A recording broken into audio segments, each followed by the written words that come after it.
দ্রুত নির্বাচন না দিলে ডক্টর মোহাম্মদ ইউনূসের পতন নিশ্চিত এবং আহ, তার বিদায়টা সসম্মানের হবে না। রাজনৈতিক দলগুলোর এই আভাস দিচ্ছে, মাঠ পর্যায়ে নামবে তার বিরুদ্ধে, এটাই তারা বলছে।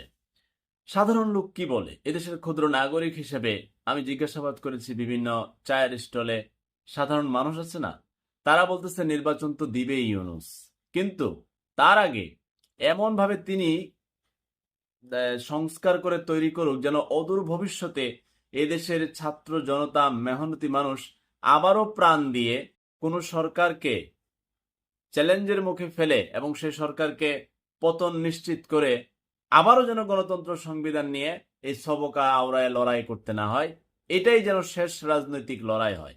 কারণ রাজনৈতিক লড়াইয়ে কোনো নেতা মরে না, নেতার ছেলে মেয়ে মরে না, নেতার আত্মীয় মরে না, নেতা নিজেও মরে না। মরে কে?